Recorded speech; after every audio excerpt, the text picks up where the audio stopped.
Do you know the one thing holding you back from greater success? No, it isn't goal setting. No, it's not grinding it out and working harder. It isn't even mantras and chanting those in your sleep at night. Stick around because we have a special guest today, Janell Rae, and she's going to go over some things that you may have not considered before on your path to trying to be happier and have more success and more fulfillment. She also gives my favorite thing at the very end, so stick around and listen to that all the way at the end.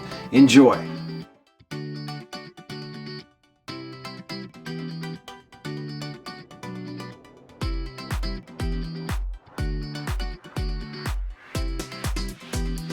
I want to have a discussion here with Janell, and I gave you the introduction before, and so we're going to just dive right into this here. And we're looking at what is it that makes us more happy, more fulfilled, and specifically what we're going to look at is emotions. Janell is a really expert on this and knows a lot about it. So I'm going to go through some things with you, Janell, and ask you just to kind of go over it, and I'll ask a lot of follow-up questions. The first thing is with shame. That's an emotion a lot of people feel. And what kind of benefit do they get from that? Or what is it that is resonating with people to stay in a state of shame or to go there sometimes? Yeah, it's an interesting angle that you're coming at, looking at shame, the benefit of it, because we think, what benefit is there in shame, right? Yeah. But there is a reason our person has hung on to it. There is some sort of relationship with it that has caused us to stay in that relationship with that emotion. And it usually manifests as I'm going to take care of you. I am going to take responsibility for others. I am going to be that person that just goes the extra mile. But often, and not always, okay, because there's lots of people that are just, that's their gift, is to be givers. But we see, and I run into it in my clients, that if this characteristic of I tend to take responsibility for other people's happiness, and I tend to want to please them, but then when they let you down, or when they don't reciprocate or thank you, then you start having these emotions of I'm not enough. So the shame is driving a behavior to compensate for something that I feel deep down inside.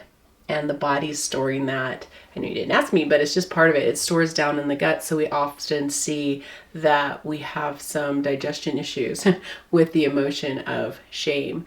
And how did it protect us? How did we become connected to that? Because by working and serving other people, we found some self-worth that shame had taken from us. One thing that Tony Robbins talks about is the need to feel connection and love. And do you feel that sometimes with shame that it's a way, not a healthy way, but it's a way that people do connect to themselves? That's a good question too.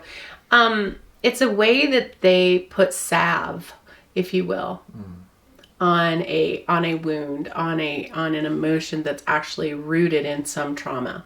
So why do I have shame? There's been some trauma that has embedded or been kept in my body. And sometimes it's a trauma that I personally experienced or an individual has personally experienced. And sometimes it's a trauma that genetically through my DNA is manifesting in my body now. And so it's a type of salve to try to ease that feeling is how I see it. Okay, thank you. Yeah. The next one I want to look at is another big emotion, because these are all big emotions. These are big ones, yeah. And that is on blame. Now, what is the benefits of blame? Why do we go there? There's got to be some kind of a payoff for us, even though it's not, our best outcome, but still we have either habitual habits or patterns that we do to fall into blaming.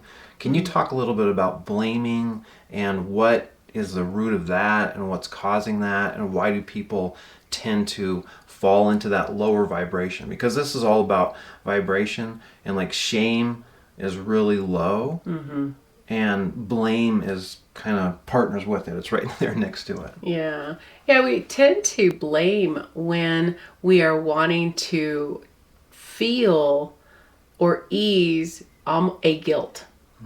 So we'll have often a guilt vibration in us, or a guilt feeling, which, that again is stored in the gut, and that's connected to our identity. It's connected to our being grounded in who we are and how we accept ourselves. So you've got that little mixture of, am I acceptable? Am I enough? Guilt says I may not be. And if I can blame something else, then it doesn't shine light on this deep feeling that I'm not enough. Yeah. Brene Brown talks about that blame is sometimes a way to get rid of pain or sad feelings you have, this kind of stuff. Do you ever see people doing that, where they are shifting to blame to maybe have it be an escape mechanism, to take responsibility and put it on someone else? Those types of things. Sure, I think that's exactly what I'm saying. I think it's a way of easing how I'm feeling.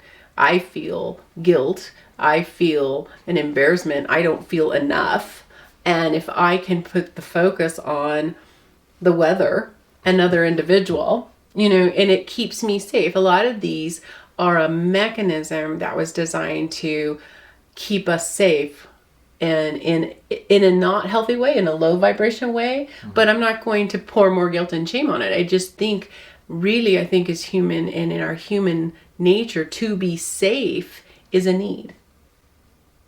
Yeah, and the next one I'm going to talk about is guilt, and that is just, these are all interconnected. They're interconnected. They are. And one thing I'm thinking about specifically is, when you feel guilty, you're beating yourself up. You're kind of punishing yourself. And the thought that I have on that is that you cannot be guilty enough to get to happiness, or you can't beat yourself up enough to feel better, just like you can't get sick enough to get healthy. And so with that, I was wondering, what do you notice with guilt? Do you notice any patterns there? Do you notice anything that helps people bounce out of guilt so that that's not a vibration that they're staying in? Yeah, and guilt also can make us lash out. I've seen in guilt, and someone comes at me, it's a wound, and we can lash out. So we can either divert with blame, or we can lash out at people. Just, that's what popped into my head as you were chatting about or discussing that. But like low vibration in general. So every one of these are rooted in a trauma, an event. So we can discuss and we can work around that emotion itself, or we can go back to the trauma that actually initiated it. And I think it makes more sense to go to the root of things, because I can pluck the flowers off of my dandelions growing in the yard all day, and guess what? In a day or two, I will just have a few more, and it'll just keep coming. So that's chasing or talking about a symptom. But if we really get down to a root and think, okay, what trauma? Where's that stored in the body? Where's this coming from? Let's work and heal that. And when I'm talking healing, I'm talking about looking for the emotional block. When we experience a trauma, we can store that memory, the experience, in our physical body. We're not only storing it in our thoughts. We have a memory, but we also store that in our body. So our thoughts may not be thinking it directly, but in the body, it creates a trigger. It influences the flow of our energetic body and the meridians within our body, which then influence our physical body. So also these things can manifest as physical challenges. So when we're in lower vibrations, is it harder to heal, or does that really matter? If we're in a higher state, a higher vibration, is it easier, or does it not matter, in terms of healing? Mm-hmm. Because so far all we've talked about is low vibration states. Mm-hmm. And then you're talking about healing. Is it easy for someone in those states to heal? In a low vibration? Mm-hmm. Yeah. Is it easy to heal? Is it easy to run when you have blocks of cement on your feet? No. It's a weight. And is it easy to climb a tree with several backpacks full of bricks? No. So or swim in a lake with burrow backpack. Anything we go to do that takes effort, if we have excess carrying around with us, it's not going to make it easier. So if we're talking about our emotional well-being, our physical well-being, we're going to need to take a look at our energetic well-being and the impact that these emotional blocks, these energetic blocks, those are one and the same thing. If they're in our body, they are weights. They're blocking us. They're keeping us from functioning optimally. They're keeping our physical body from functioning optimally. Oh, they can keep our physical body from operating optimally. They're affecting our thought processes. So they're affecting how we think and translate experiences we're in right now, friendships, interaction with coworkers. It's affecting how we translate what's going on around us and how it's happening to us. Maybe we get, well, they're just doing that to me. All of these start manifesting in our actions. And so to really move forward and to feel, and I want to take a step back, it also separates us from who we really are. And true happiness, that authentic, from the inside out happiness and feeling of thriving, is when we're connected to who we really are. That authenticness that's at the core. If we're really connecting to that part of us, and acting in that freely, then we are empowered. We are full of life. We are happy from the inside out. And it's not determined by whether people like us or don't like us, whether they're talking about us or not talking about us, whether they're joining us in this or not joining us in this. It's just not determined. This happiness is not affected by outside sources. It's coming from the inside out. And that's a powerful place to be. If you can be happy in that way, it's powerful. And the key to it is getting these blocks and healing blocks from our person, so that anything that's keeping us from it is just gone, and it's just, there we are. Yeah, thank you. I appreciate that. That's a really detailed answer, and it clarified a lot of things in my mind. Mm-hmm. I had more questions I was going to go through a list of things, like, for instance, apathy and anger and all these other kind of low emotions. But I think they boil down to fear, basically, some derivative of fear. And fear stops us from our dreams. It limits us. Mm-hmm. And it seems like ultimately the choice is either between a love-based emotion or a fear-based emotion. And we've talked about a lot of them so far. But I was wondering if you could just talk specifically about fear. And that's kind of like the big one overall there. Yeah.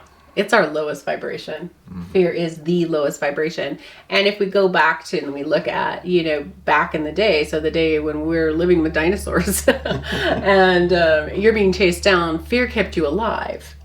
There was a time in our primal existence that fear kept us alive. And fear today is not all a negative, because it still keeps us alive. I don't run in front of traffic because if there's a fear of getting hit. I mean, it's not a negative, but really the fear that stops our feet when we're wanting to move forward, the fear of being judged, the fear of stepping out on your own because, oh my gosh, what if I fail? Well, the other side of that, well, what if you succeed, right?